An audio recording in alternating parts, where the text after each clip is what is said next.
Hi, and welcome. You're listening to the X22 Report. My name is Dave, and this is episode 913B, and today's date is March 8th, 2016, and the title of the episode is All is Quiet and Calm Right Before the Next Big Event. Let's get into the economic collapse, political, and geopolitical news. Now, out in Ukraine, a lot of strange things are occurring. Back in February of 23rd, the Ukrainian armed forces, they attacked many different towns in Donetsk and Lugansk, and this has continued. Actually, they've been shelling for quite a while. And they also are continually bombarding Donetsk airport with artillery, including Grad mobile rocket units. And what's very interesting about all of this is that the OSCE is looking at different discrepancies in serial numbers of the T-64 and T-72 tanks in storage, and the wholesale absence of tanks, artillery, and other heavy equipment at the Ukrainian armed forces storage facilities that come under the OSCE monitoring under the Minsk II agreement. And what they're saying is there is evidence that the UFA is planning a possible offensive in the coming spring or summer months. And we have to think about this for a second. The Kiev government is losing the support of the people. The entire economy is collapsing. Their currency is collapsing. They have no industry at this point in time. And the central bankers didn't get what they paid for.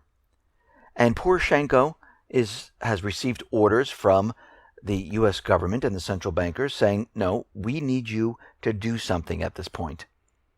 And we're starting to see that as we move into the spring and summer, a lot of things are taking place. We're seeing a lot of military assets being moved in different directions. The OSCE can't account for certain items. And Poroshenko and Yatsenyuk have been calling for the reunification of the southeastern area and Crimea. And we're starting to see that these indicators are now pointing to something happening very, very soon. Now, the U.S. is in talks with Australia because they're planning to increase the presence of the long-range strike bombers in Australia. And it looks like they're looking to bring in bombers, tankers, all into this area because of China, because of what's happening in the Pacific. So we see the U.S. central bankers provoking China in the Pacific, preparing and getting ready with military assets, bringing in different bombers, setting up missile shields. We see it happening in the Middle East. We see it happen in Eastern Europe. And this is all in preparation for war. Now, they're going to do whatever they have to push war. And they're going to continually do this until they get war started, because they don't want to be blamed for what's about to happen. And that is a collapse of the entire economic system. So they need something to cover it up. So we see the U.S. is making their move in Somalia. The U.S. military launched an airstrike in Somalia over the weekend that killed about 150 people. And they're saying that it was the terrorist group Al-Shabaab. It was a training camp about 120 miles north of the country's capital of Mogadishu. And they're saying that we had to do this because it was self-defense. Now, did they actually have evidence that this was going on there? Well, according to Peter Cook, the Pentagon spokesman, they really didn't have any evidence. They just knew it was an imminent threat, and they had some idea that it was some type of training camp. And what they call terrorists are normally the people who are rising up fighting the puppet regimes. We see this in Ukraine, for example. Once the puppet regime was put into place into Ukraine, all those people fighting against the puppet regime were terrorists. They started anti-terrorism operations in Libya, in Yemen, in Iraq. What we see there is once they put the puppet governments into place, anyone who opposes the government is called Al-Qaeda, the terrorists. Because remember, under the legislation, the U.S. was allowed to go after Al-Qaeda in any country without any other type of authorization. So they just called them Al-Qaeda. They called them terrorists. They used the 2001 legislation to go after al-Shabaab because they're in line with al-Qaeda, so they made the link right there.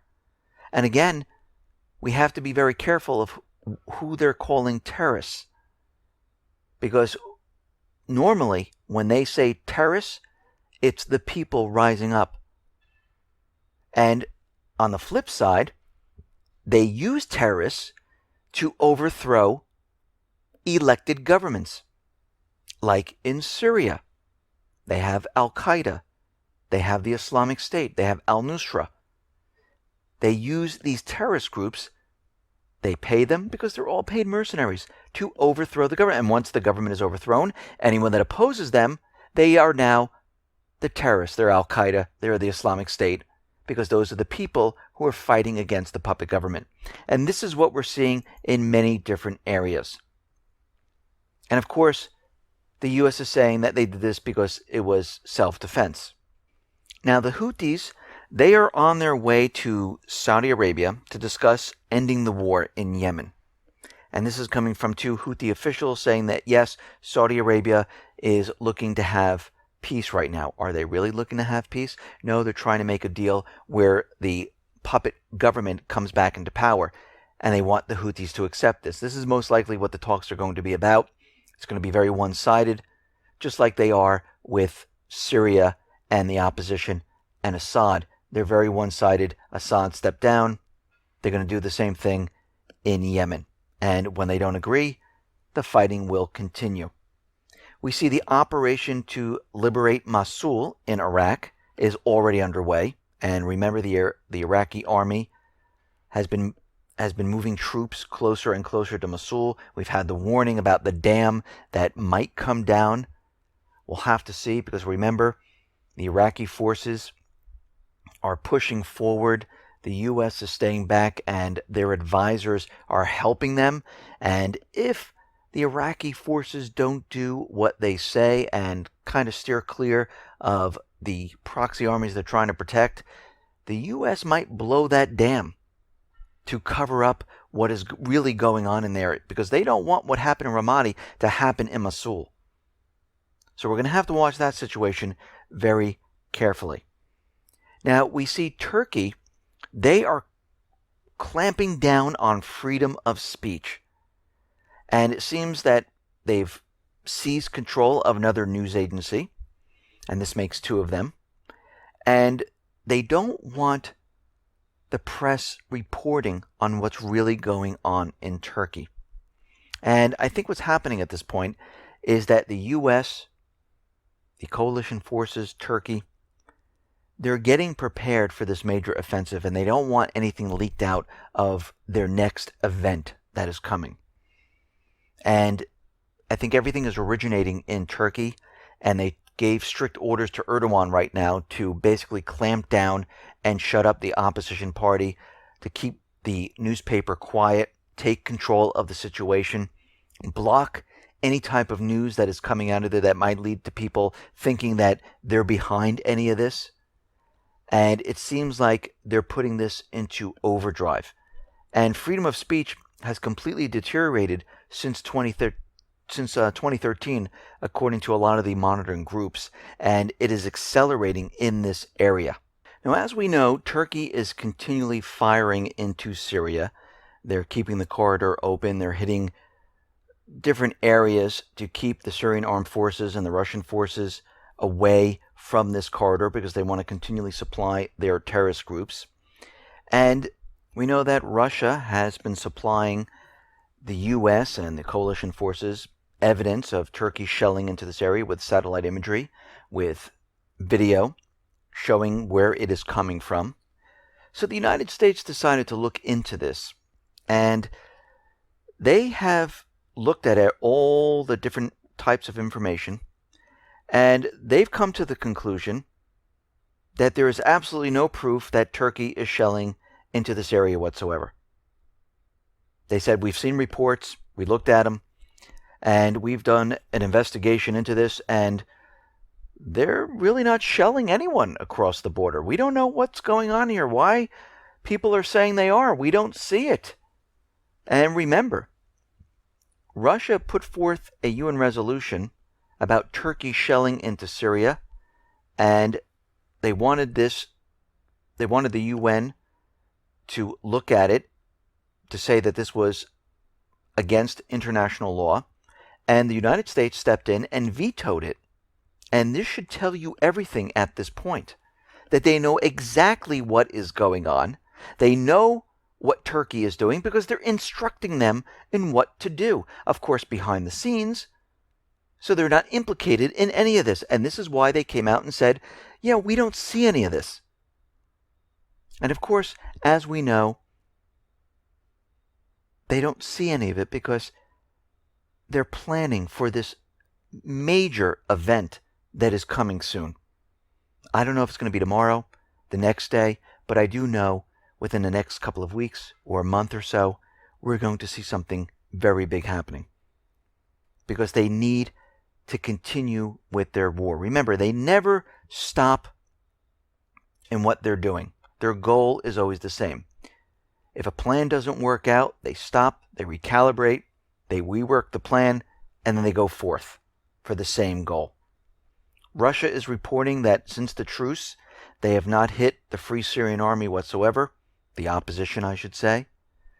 But what we're seeing is that attacks in all different areas by the Islamic State, by al-Nusra, by al-Qaeda, and by the way, all of these things, all these groups and the Free Syrian Army, the opposition, they're all part of the same terrorist network. They just keep on swapping back and forth and morphing into whoever they need to be at the point in time. And we see that this is exactly what the U.S. wanted.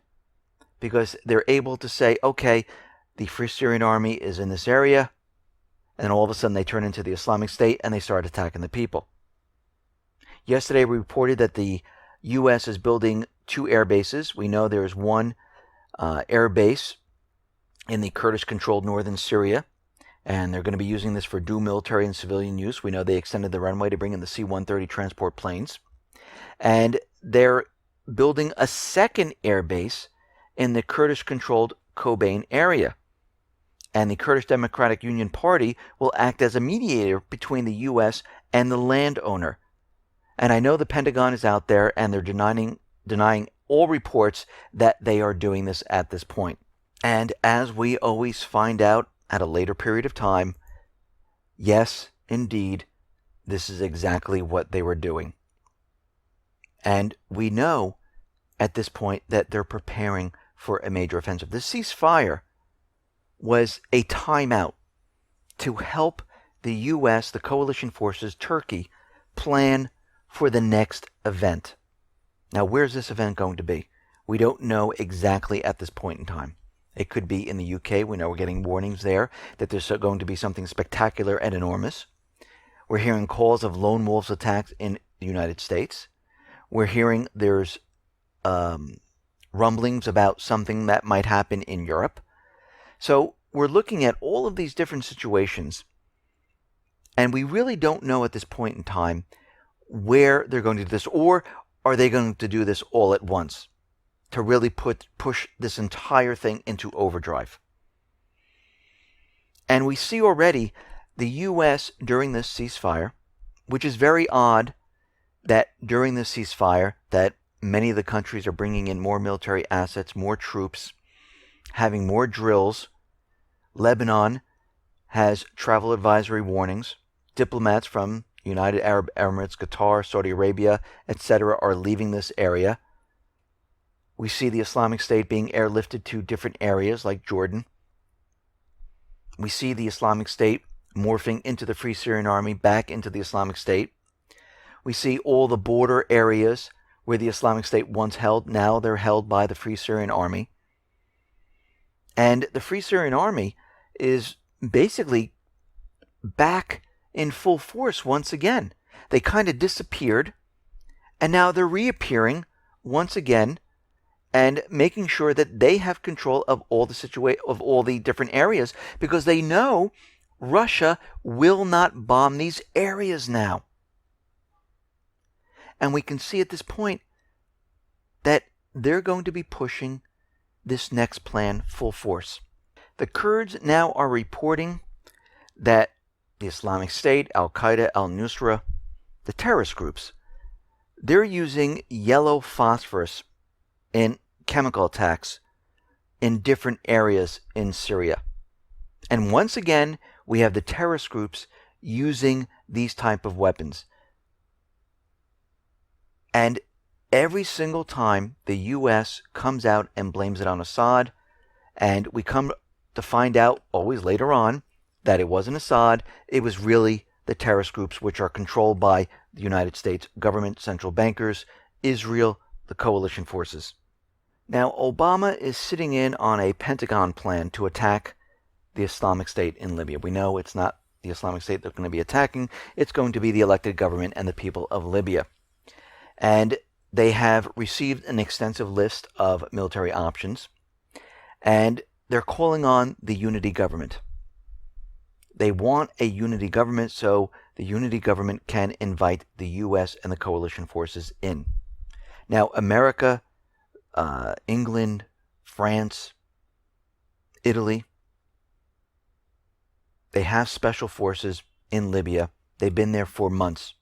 They've been conducting reconnaissance, gathering intelligence. And right now, Italy is warning Libya time is running out for the unity government. So what are they trying to say here? Time is running out. If the elected government and the parliament says, no, we do not want a unity government, what are they going to do? Well, we know what they're going to do. They're going to invade Libya.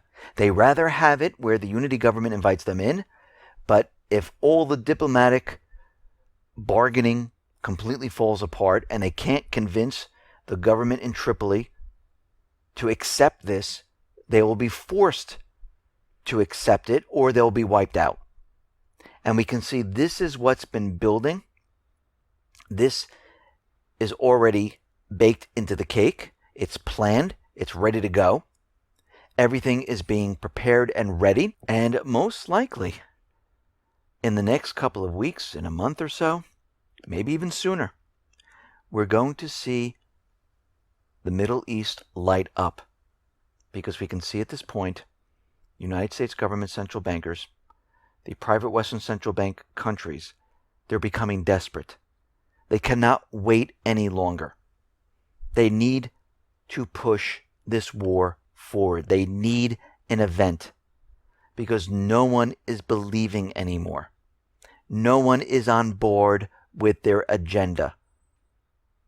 They will need to convince everyone that we need to go to war. And the only way at this point in time to convince the world that we, the people, need to go to war and fight for their system, their paper and ink, they need to create some type of horrific event. They need something so terrible that you will not have any type of questions in your brain. You'll just say, yes, we need to go get them. Yes, we need to go fight. How dare they destroy our cities? How dare they use chemical weapons?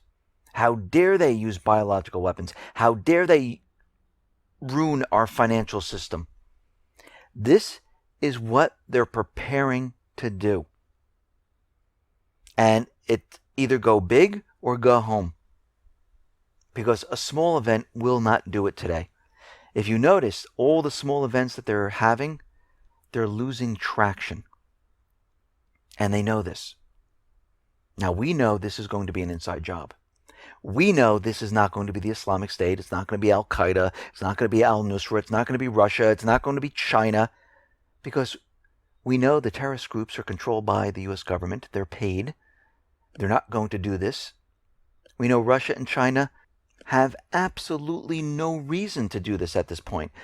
Because economically, everything is shifting from the west to the east. They're preparing to create this entire new system. And there's no reason for them to go ahead and start war. If Russia wanted to do it, they would have done it in Ukraine a long time ago. Actually, if we went back to 2013, they had the perfect opportunity. They could have taken the side of Assad, brought in the military forces and started fighting the United States. Instead, they brokered peace. In Ukraine, they had a perfect opportunity. They could have started World War III.